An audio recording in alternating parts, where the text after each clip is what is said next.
Your family stories matter. Preserve them forever with a custom video interview from Persona. Our team of journalists will ask all the right questions and produce a video you'll treasure. For more information, go to personacustominterviews.com.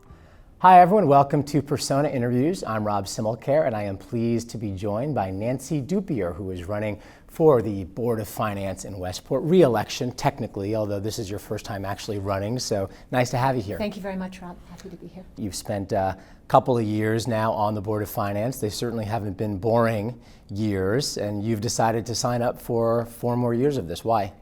Correct. Actually, it was last year, so I've had a full year to have the chance to look under the hood and see what they do.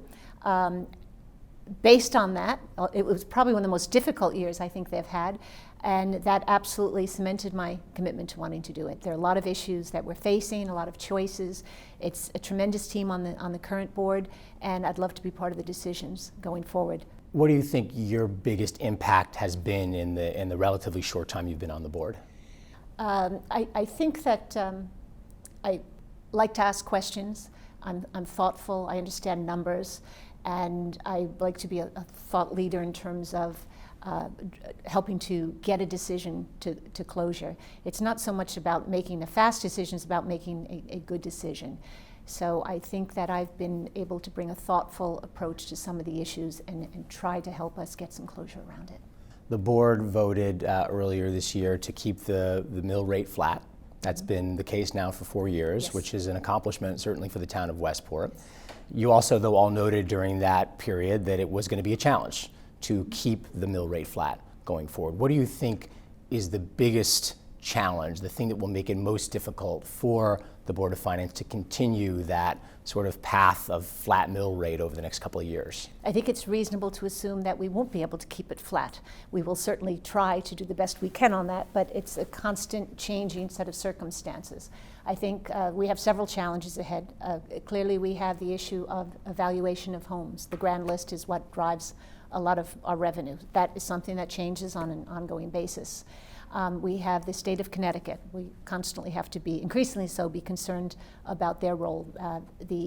What we receive from them is now below $500,000 a year.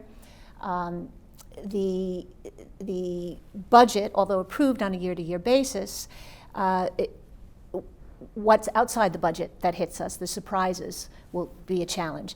One of the things we've worked very hard in the board to do is to try to minimize the surprises going forward. We can plan, it's what we can't plan for that will hurt us. Speaking of surprises, Coleytown, obviously a significant surprise, one of the things that everyone in town spent the most time dealing with. You passed and the RTM approved a $32 million appropriation. How confident are you as a board, based on what you've been told by the Board of Ed, by the building committee, that that number will hold? And what if it doesn't? We are fairly confident that it will hold, and we're hopeful that it will hold. I should say that that number isn't just a case of putting Band-Aids on Coleytown. It's returning a school that will be safer and sounder and better. It also incorporates improvements. Don O'Day's team has done an incredible job. We believe that those numbers will be what's delivered, and if not, there is scope within the project to make some other adjustments. There are some things that could be eliminated because of the improvements that have been included. And so how would that work? If they're tracking over a budget, at some point do they go to the Board of Ed and then ultimately back to you to say, here's where we are and we need more? Or is it really set up in a way where the expectation is, as only a last resort, they would come back to the Board of Finance and asking for more money? I think we're probably fairly confident now, Rob, that it's become more of an iterative process. It was not initially. We've all worked very, very hard together to try to make that more iterative now. So I don't think that we've been in a situation where they have to come back and say, we've run over. We will know as we go along. So as bids are coming in, as issues are being identified, we will know. Is it possible, as you go through that process, that you would decide, you know what, either you or the Board of Ed or someone in this ecosystem would make a decision, or at least have to address the question of whether going this renovation route is still ultimately the right route to go. There was all the debate about whether we should just build a new school, and obviously the price tag attached to that was significantly more. But how do you, if costs do come in higher, is that still in the back of your mind as a board, that option is still out there? I think we're fairly confident that it's not. I think the conversation is such, and the progress on the project under Don's leadership is such that we're fairly confident we won't reach that point. Okay. If we do, we will have the discussions appropriate around it, but at this point, our confidence is high. The back and forth between the Board of Ed and the Board of Finance was complicated during this process. At the time you guys voted on this appropriation, there was some question about what Coleytown would be, what you were allocating the money for. And an amendment was proposed that passed 5-2. You voted for the amendment to basically say, okay, we're appropriating this money, but only if you guys use it on a 6th through 8th grade middle school. So is that now the state of play, that the Board of Ed essentially really has no choice but to use Coleytown in that capacity, to use the money that you guys appropriated? That's what we felt as a board, net result. And as you said, I voted in favor of it. That was based on, and I believe that the board's approach that was that there was a process. We followed that process. Based on the information available, we felt we made the best decision possible.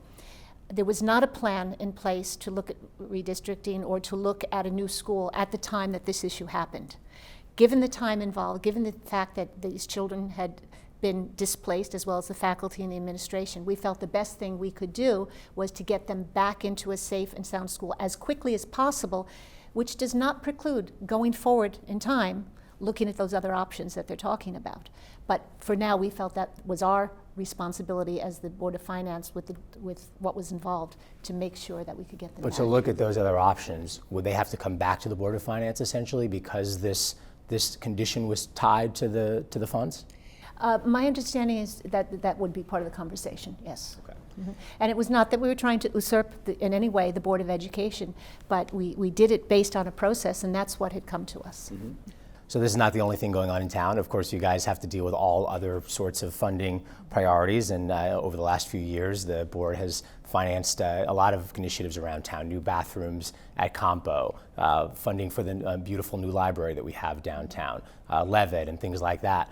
When you look around the town, what do you think is other than schools, of course, and basic functions, what do you think is the area where you think investment would be most warranted?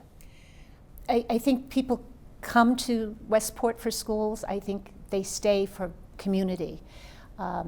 They also come for the community, but I think what keeps them here once the children are through schools is a sense of community. And we have tremendous assets in this town.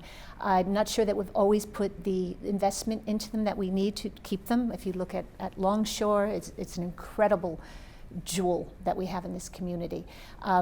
I personally have focused, I think, as you might be aware, Rob, that on the board, each one of us has been asked to focus on different areas so that we can make sure we cover all bets. We try to stay as informed as possible.